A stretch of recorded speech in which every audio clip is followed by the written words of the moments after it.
जिन्होंने बोली है नहीं वो बात, उनको आपको ये सवाल करना था कि अभी जो परिणाम आए हैं उससे आपके नेताजी का क्या हाल हुआ है। जो आपने कितने उम्मीदवार लड़े राजस्थान में, आपको भी पता होगा, उनमें से कितना की जमानत जब्त हुई है, और खुद नेताजी 2000 वोट से बचे हैं।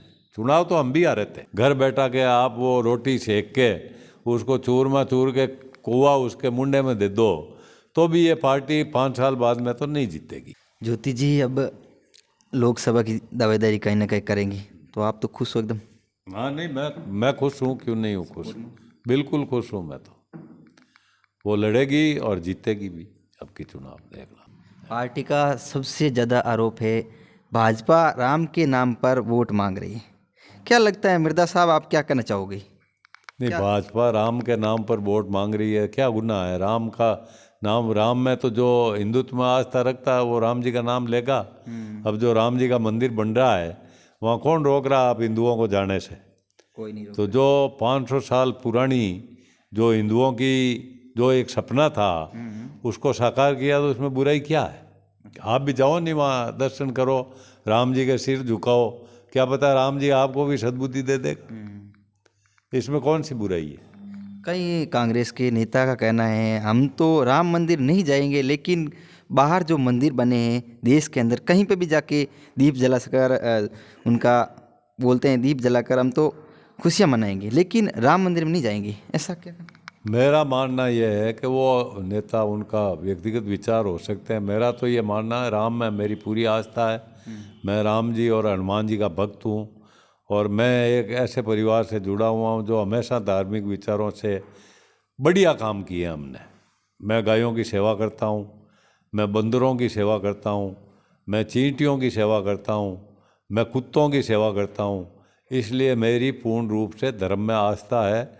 नहीं जाने वाले लोग जो हैं वो उनके व्यक्तिगत विचार हो सकते हैं, उसको राजनीतिक रूप में वो किस तरीके से देखते हैं, नहीं जाना नहीं आना, राम जी के नहीं जाना उससे क्या हो जाएगा?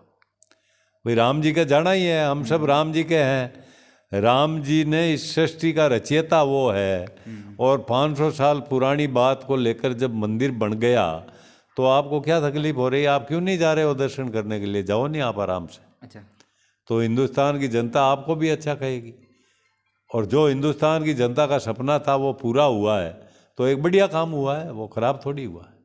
इसलिए मैं उस काम को अच्छा मानता हूँ। मैं पूर्ण रूप से, मैं धार्मिक आस्था मेरी इतनी मजबूत है कि मैं कभी धर्म के खिलाफ कोई बात नहीं करता। कांग्रेस ने भारत जोड़ो यात्रा निकाली और उसके बाद अब एक और यात्रा शुरू कर दी, इससे क्या प्रभाव पड़ रहा है बीजेपी पर? क्या लगता है किस प्रकार कांग्रेस पार्टी को सपोर्ट मिल पाएगा आपके हिसाब से? देखो साहब, यात्रा निकाले उनको कोई मना नहीं करता, उनकी निजी बसों में जाओ, उनके साथ उनके कार्यकर्ता चलता रहे और जाते रहें कहीं भी, तो उस मेरे को लगता नहीं कुछ इस यात्रा से कुछ मिलने वाला है या कोई फ़ायदा होने वाला है। नहीं होने वाला फ़ायदा। क्यों नहीं होने वाला है? कांग्रेस पार्टी के जो नेता है वो तो बोल रहे हैं कि बहुत ज़्यादा सपोर्ट मिलेगा, इससे क्यों हो सकता है ऐसा? आपको क्या लगता है? वो इसका जवाब तो वही दे सकते हैं, उनके व्यक्तिगत विचार है। मैं तो इस बात का जवाब नहीं देता कि मैं तो नहीं मानता इससे कोई फ़ायदा होगा। अब वो बता देंगे आपको कि किस तरीके का फ़ायदा होगा। अगर फ़ायदा होता तो राजस्थान से गुजरी थी यात्रा, राजस्थान के लोग उसमें शामिल थे, फिर राजस्थान में पार्टी बहुमत से पीछे कैसे रह गई? क्यों रह गई?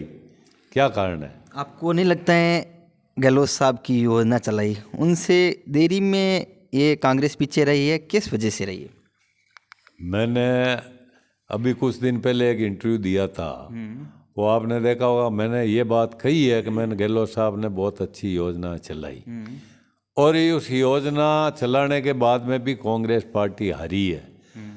तो मैं ये कहना चाहता हूँ कि राजस्थान में एक ये रिवाज है कि 5 साल के बाद में जनता परिवर्तन करती है, चाहे आप कैसी भी योजना चला दो, घर बैठा के आप वो रोटी सेक के उसको चूरमा चूर के कोवा उसके मुंडे में दे दो तो भी ये पार्टी 5 साल बाद में तो नहीं जीतेगी।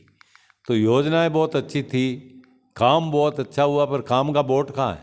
काम का बोर्ड मिला क्या? काम का बोर्ड नहीं मिला। फिर मैंने जो सबसे पहले आपको सटीक बात बताई, इस बात पे आप ध्यान करो कि ये जो सेनापति सेनापति हैं, वो सबसे ज़्यादा नुकसान किया है उन्होंने। किसने किया? अब किसका तो नाम मैं कभी मौका आएगा तो लेऊंगा। सेनापति मैंने बता दिया आपको, उन्होंने ही हराया कांग्रेस को। 30, 35, 40, 30 सीटें खराब की है। उधर भी थे कुछ सेनापति, पर वो सीधा कहना है कई चमचे हैं अंदर, है ना? हाँ, चमचे मान लो, कुछ भी मान लो, जो नुकसान हुआ है ना वो हुआ है, 5 साल भुगतेंगे, क्या है उसका। देखो साहब, मेरे को कोई तरह का लोभ नहीं है, लालच नहीं है। मैं क्यों नहीं है कि मैं एक गरीब परिवार से नीचे से उठा हुआ हूँ। मैंने 10 साल इतनी मेहनत की, ट्रक हाथ से चलाया, इस ज़िले में ट्रकों की यूनियन बनाई, उसका मैं 15 साल तक अध्यक्ष रहा। मेरे सामने कोई कभी खड़ा होने की हिम्मत नहीं करता था, क्योंकि मैं सच्चाई और ईमानदारी से काम करता था, लोगों के भले के लिए करता था, और 36 कौम के लोगों के लिए वो एक कमा खाने का जरिया था। तो मैं तो एक नीचे से उठा हुआ आदमी हूँ, मेरे को क्या लालच होगा। मैं 4 बार एमएलए रह गया। एक ट्रक चलाने वाला आदमी, ट्रक ड्राइवर 4 बार एमएलए बन जाए बहुत बड़ी तो उसको आप समझो क्या चाहिए फिर। मेरा बेटा बन गया एक बार, 4 बार मैं बन गया। मेरे बड़े भाई भानु प्रकाश जी एमपी रह गए, हमारी ज्योति हमारे परिवार से एमपी रह गई। तो नाथूराम जी साहब 17 साल कैबिनेट में रहे राजस्थान की, मैं 6 बार एमपी रहे। हमारा परिवार 52 से राजनीति में है। ज्योति जी अब लोकसभा की दावेदारी कहीं ना कहीं करेंगी, तो आप तो खुश हो एकदम? हाँ, नहीं, मैं खुश हूँ, क्यों नहीं हूँ खुश, बिल्कुल खुश हूँ मैं तो। वो लड़ेगी और जीतेगी भी। अब की चुनाव देखना, ये उतार चढ़ाव सुनील जी आते रहते हैं। हम खींवसर विधानसभा में गए थे, वहाँ पर जो आरएलपी पार्टी के कार्यकर्ता थे वो तो बोल रहे हैं जीरो थे, ज्योति मिर्दा और नागौर से कुछ नहीं, जीरो होगा। परिणाम तो सामने आया। अब आगे के लिए आप भरोसा जता रहे हो, ज्योति मिर्दा हमेशा आगे ही रहेंगी, क्या लगता है? और भी नहीं, किसने कहा आपको? आरएलपी कार्यकर्ताओं? आरएलपी के कार्यकर्ता ने, हमने बोला था ज्योति मिर्दा जीरो है, परिणाम सामने रहा है। उसमें आरएलपी कार्यकर्ताओं की राय थी, यही हमने बोली। लेकिन आगे के लिए अब ज्योति मिर्दा अब आगे ही रहेगी, लेकिन आपका एक भरोसा है? देखो, मेरा 40 साल तो हो गए, मेरा राजनीतिक अनुभव है। ये जिन्होंने बोली है नहीं वो बात, उनको आपको ये सवाल करना था कि अभी जो परिणाम आए हैं उससे आपके नेताजी का क्या हाल हुआ है। जो आपने कितने उम्मीदवार लड़े राजस्थान में, आपको भी पता होगा, उनमें से कितना की जमानत जब्त हुई है, और खुद नेताजी 2000 वोट से बचे हैं। चुनाव तो हम भी हारे थे। सही है, सही है। चुनाव तो हम भी 7000 कुछ वोटों से हारे हैं।